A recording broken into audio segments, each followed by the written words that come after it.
Marami na tayong naririnig na kwento tungkol sa teacher's camp sa Baguio. Pero paano kung ikaw mismo ang makaranas? Paano kung ang mga kwentong akala mo chismis lang ay mangyayari mismo sa'yo? Ito ang kwento ng isang trainee na minsang nanatili sa teacher's camp at hindi na muling nakalimutan ang kanyang nakita. Bago natin ipagpatuloy ang kwento, mag-like at subscribe. Unang gabi namin sa teacher's camp, excited ang lahat. Ang lugar, parang ordinaryong training center lang. Malaki at luma pero tahimik.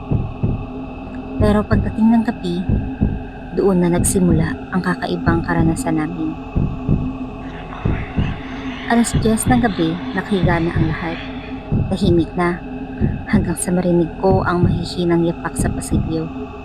Akala ko, isa sa mga kasama ko na nag-CR. Pero nang silipin ko ang pinto, may babaeng nakaputing bestida, nakatayo sa gitna ng pasilyo. Nakatingin lang. Napaatras ako. Pagkurap ko, wala na siya. Pagbalik ko sa higaan, pilit kong pinapakalma ang sarili ko. Pero alas 12, nagising ako ulit. May narinig akong mga batang nagtatawanan. Para bang may naglalaro sa kwarto sa tapat namin. Ang linaw ng mga tunog, kaluskos ng tsinelas, halakhakan, kalubog ng sahig. Dahan-dahan akong lumapit at binuksan ang pinto. Pero pagtingin ko, madilim ang buong kwarto. Wala ni isa mang tao. Pinilit ko matulog ng gabing yon. Kinabukasan, may coach akong nakakwentuhan. Sabi niya, normal na daw yun. Dahil minsan, habang nagbabantay siya sa covered court, may narinig siyang bola na nagbabounce. Sunod-sunod, parang may nagpa-practice ng basketball. Pero nang silipin nila, buong court ay walang tao at nakapatay lahat ng ilaw.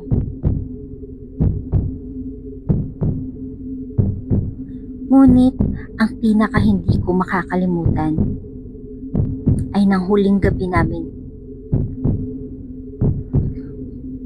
Pabalik na ako mula sa CR. Madilim ang paligid. Sa gilid ng aking paningin, may nakita akong lalaking nakaitim. Nakatalikod. Mabagal siyang naglalakad. Akala ko isa sa mga guro. Pero nang dumaan siya sa ilalim ng pose ng ilaw, doon ko nakita. Wala siyang ulo. Wala siyang ulo.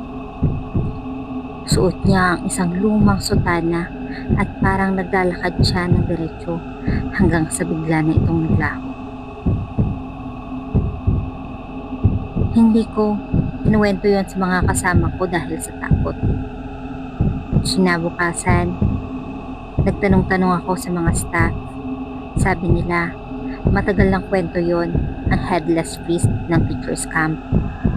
Marami ang nakakita, lalo na kapag hating gabi. Simula noon, hindi ko na muling binalikan ang lugar na yon. At sa tuwing naaalala ko, nanlalamig pa rin ang buong katawan ko. Pero, hindi lang pala ako nakaranas. Noong ikinuwento ko ang lahat ng yon sa roommate ko, bigla siyang natahimik. Sabi niya, alam mo, kagabi, hindi ko rin nasabi agad kasi baka matakot ka. Pero habang natutulog ka, nagising ako kasi parang may humihila sa kumot ko. Akala ko ikaw, pero paglingin ko, may batang nakatayo sa gilid ng kama ko. Nakangiti. Nang kumurap ako, bigla na lang siyang nawala. Isa pa niyang karanasan, habang naliligo raw siya sa banyo, may narinig siyang humahagik-hik sa loob ng cubicle katabi niya, pero wala namang tao. Kinalabutan daw siya at mabilis na natapos sa paliligo. Muntikan pa nga daw siyang madulas. Pareho kaming natigilan. Doon namin napagtanto na hindi imagination ang lahat, kundi totoo. At kami mismo ang naging saksi sa mga kaluluwang hindi matahimik sa teacher's camp. Hindi lang kami ang nakaranas. Maraming estudyante, guro, at atleta ang may mga kwento tungkol sa teacher's camp. Ilang beses na rin itong na-feature sa iba't ibang YouTube paranormal channels at maging sa programang Misteryo ng GMA o kaya ng Jessica Soho. Kaya't kung sakaling mapadpad ka sa teacher's camp, tandaan mo, hindi ka kailanman nag-iisa. At kung sakaling may marinig kang yabag, tawanan ng mga bata, o nakasalubong na isang taong walang ulo, huwag ka nang lilingon. Dahil sa Baguio, hindi lahat ng kasama mo tao.